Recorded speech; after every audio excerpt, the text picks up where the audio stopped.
Hey everyone, Schostak here. Hope you're doing awesome. Today we're going to talk about how to not self sabotage when it comes to dating and relationships. So many of the clients who reach out to me and join Find the Right One are basically saying to me, they're not sure, but there's something inside of them. Maybe it's a thought, a feeling that when they feel they're getting into something good, they don't want to sabotage it. Okay. So, first, what we need to do is actually define what a healthy relationship is as opposed to an unhealthy relationship. And here's what I mean. Sometimes we like to use these buzzwords that are thrown around, right? Gaslighting, narcissism, codependent. Now, again, those some of them are actually all three of them were psychological terms, but sometimes people like to use them in our daily vernacular, right? Such as self sabotage, right? That's pretty common. But we sometimes don't give ourselves enough credit. And what I mean by that is there is something possibly deep down within us that feels the relationship is somewhat unhealthy. Now, hear me out. It could be with the other person that you feel deep down subconsciously you're not trusting your gut, but something is unhealthy, or it could be within yourself.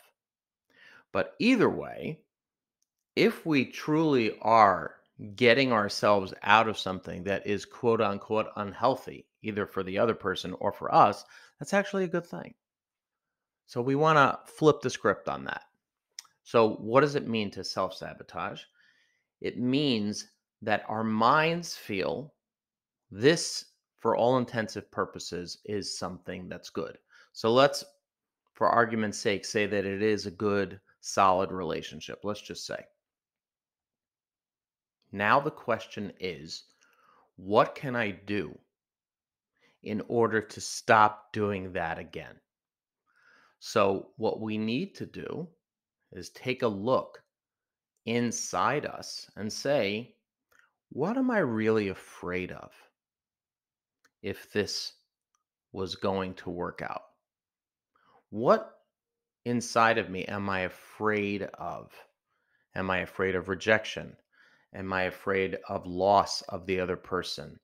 Am I afraid that I won't be good enough for this other person? Am I afraid that I won't be able to sustain this?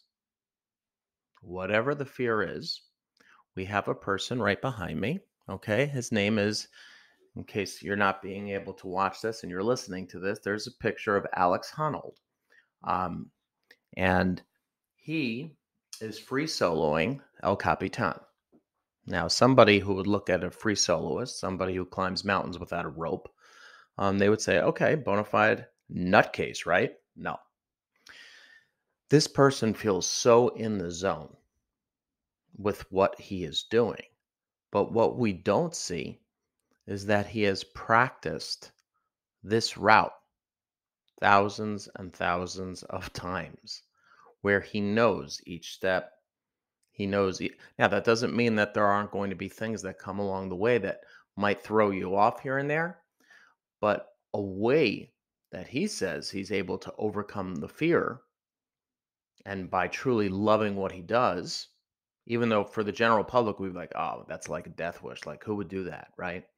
Well, it's a way for him to connect to his real self.